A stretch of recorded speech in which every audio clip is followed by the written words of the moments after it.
The Bible is an incredible source of wisdom, both spiritual and practical. It's no wonder that here we call the Bible the manual of life. But I don't really like the idea of following manuals. In fact, let me tell you something. If you follow manuals in your life, you are doomed not to prosper.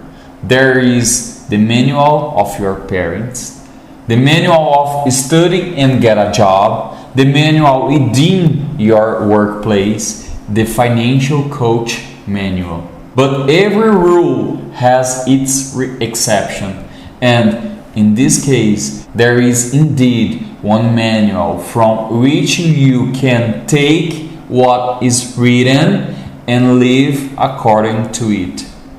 And some people still don't understand that this manual means copy and paste, and it works. God's Word contains eternal principles that can transform not only our lives and relationship, but also our finance. I will share some of these with you that can impact your financial management. First, you need to recognize that God owns everything. Psalm 24 says, "The earth is the Lord's, and everything in it, the world, and all who live in it." This was a principle that took me a while to understand. For years, I worked hard and thought that everything I earned was my own merit. Yes, there is a part of this my merit, but this is where the dangers lie. I've seen hundreds of people with this wrong mindset, and if I were you, I'd pay close attention to this. What I've seen is a lot of people putting everything in God's shoulders and expecting Him to do everything for them. It doesn't work like that. God won't do something in your place. He is faithful to what He promised. He gave you free will, and that means He won't do things for you.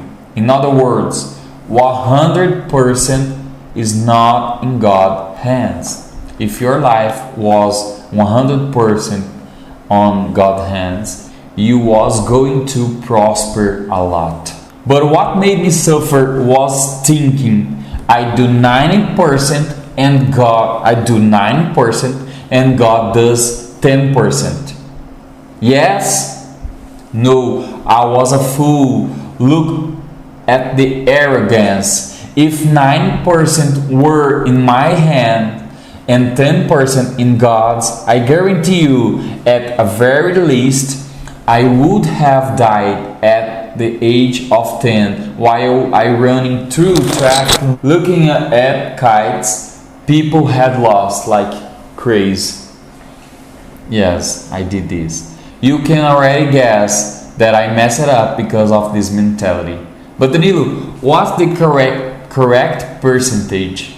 I don't know, and that's not what matters. I imagine it must be 99% in God's hands and 1% in mine. But what makes the difference is that I'm tough in my 1%, violent in execution. I no longer waste my time with distraction, and I focus my energy on what brings me a return.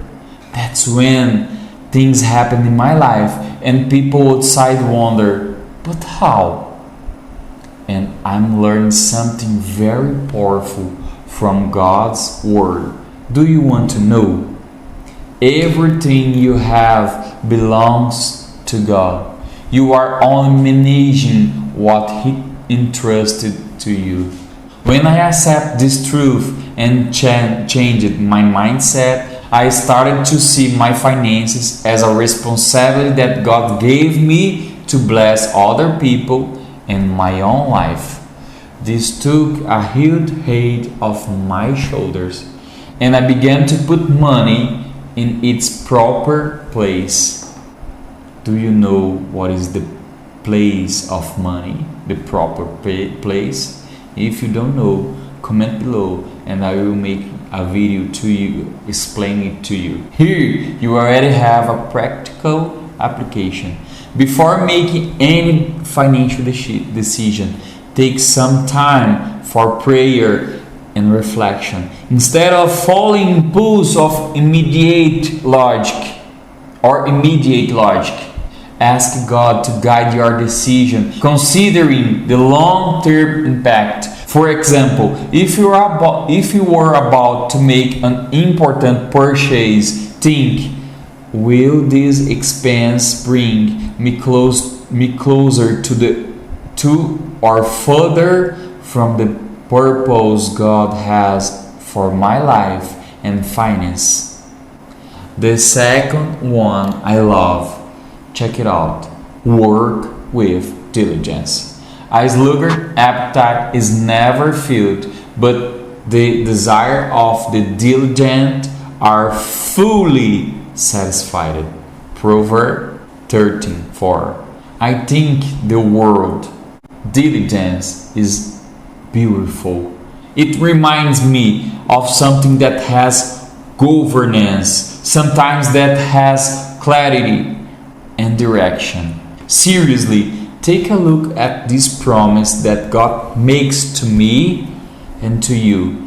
The desires of the diligent will be fully satisfied. When was the last time something in you was fully satisfied?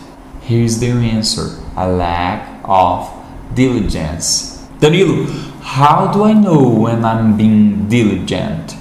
In practice, when you are being two things, responsible and consistent. You underestimate diligence because you underestimate consistency. Sometimes you are responsible but inconsistent in everything you set out to do.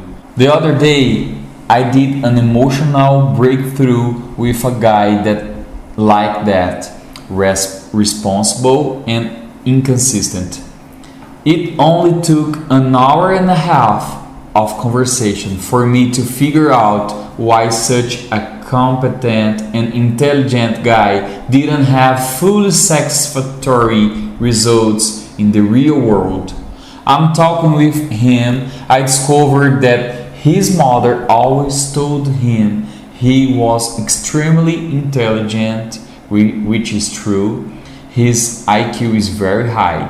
And on top of that, she gave him too much prize for his small achievement. In short, in his self-image, anything he did would make him successful in life.